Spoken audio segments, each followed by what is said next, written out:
తర్వాత మనకి కొంచెం అందరూ కంగారు పడేది ఏంటి అంటే నౌన్ మోడిఫైయర్స్. నౌన్ మోడిఫైయర్స్ అంటే ఏంటి? ఒక నౌన్ ఉంది. ఫర్ ఎగ్జాంపుల్ పార్టీ అనే ఒక నౌన్ ఉంది. ఆ పార్టీ అనే వర్డ్‌కి ముందు మనం క్రిస్మస్ యాడ్ చేసామనుకోండి. అదేమవుతుంది? క్రిస్మస్ పార్టీ అయింది.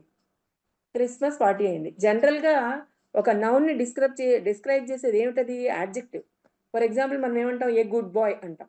బాయ్ అనే వర్డ్‌ని గుడ్ అనేటువంటి యాడ్జెక్టివ్ డిస్క్రైబ్ చేస్తుంది. కానీ ఇప్పుడు మనకి ఇస్తున్నది ఏంటంటే యాడ్జెక్టివ్స్‌తో పాటుగా నౌన్స్ కూడా మోడిఫై చేస్తాయి. ఒక నౌన్‌ని నౌన్ మోడిఫై చేస్తుంది అని చెప్పడానికే మనకి ఈ ఆర్డర్ ఆఫ్ యాడ్జెక్టివ్స్ పెట్టుకొని దీని దీని తర్వాత మనం చూస్తాం. దానికి ఒక క్లూ ఉంది. ఏంటంటే దాన్ని గుర్తుపెట్టుకోవడానికి ఇది మీకు కావాలంటే స్క్రీన్ షాట్ తీసుకోండి. దానికి మనం పెట్టుకున్న క్లూ ఏంటంటే ఇది మీకు స్క్రీన్‌లో కనిపిస్తుంది. దోస్ యాస్ కాంప్ అంటే DOSASCOMP. So each one stand ఈ ఆర్డర్‌లో పెట్టాలన్నమాట. మనకి చాలా యాడ్జెక్టివ్స్ ఇస్తారు. 2 సెంటెన్సెస్ ఇస్తారు. 2 సెంటెన్సెస్‌లో రకరకాల యాడ్జెక్టివ్స్ ఇస్తారు. ఆ యాడ్జెక్టివ్స్‌ని మనం ఎలా పెడతాం? ఆర్డర్‌లో పెడతాం. ఫస్ట్ చూడండి. ఫస్ట్‌ది డి అంటే డిటర్మైనర్. డిటర్మైనర్ అంటే ఆ సెంటెన్స్‌లో మనం ఏ అనాలా? యాన్ అనాలా? ద అనాలా? అనేది ఫస్ట్ డి. తర్వాతది ఓ అంటే ఒపీనియన్ ఆర్ క్వాలిటీ అన్నమాట. ఒపీనియన్ గాని, క్వాలిటీ గాని. తర్వాత ఎస్ అంటే సైజ్. అది big, small, tiny, huge, gigantic అనేది. తర్వాతది ఏ స్టాండ్స్ ఫర్ ఏజ్.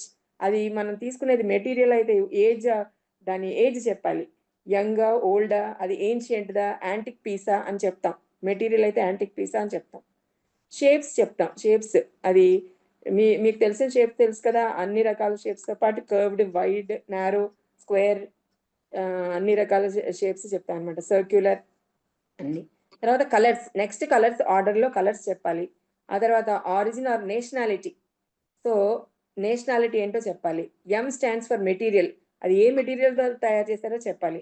తర్వాత పర్పస్. అది ఏ పర్పస్‌తో ఉందో చెప్పాలనమాట. సో, ఇక్కడ మీరు కింద అబ్జర్వ్ చేస్తే ఇది చూడండి. డోసాస్ కాంప్ అంటే డి డిటర్మైనర్, ఓ ఒపీనియన్ అన్న క్వాలిటీ అన్న ఒకటే. సో ఓ, ఎస్ అంటే సైజ్, ఏ అంటే age, shape, colour, origin, material, purpose. చివరిలో మనకి నౌన్ ఇస్తాడు. దాన్ని బట్టి మనం ఆర్డర్లో పెట్టుకోవచ్చు అనమాట. అక్కడ వాళ్ళు 2 ఇచ్చినా 3 ఇచ్చినా కూడా మీరు ఆర్డర్లో పెట్టుకోగలరు. దీన్ని బట్టి మీరు ఇక్కడ ఒకటి 2 ఎగ్జాంపుల్స్ చేస్తే మీకు బాగా అర్థమవుతుంది. ఇక్కడ ఫస్ట్ ఎగ్జాంపుల్ చూడండి.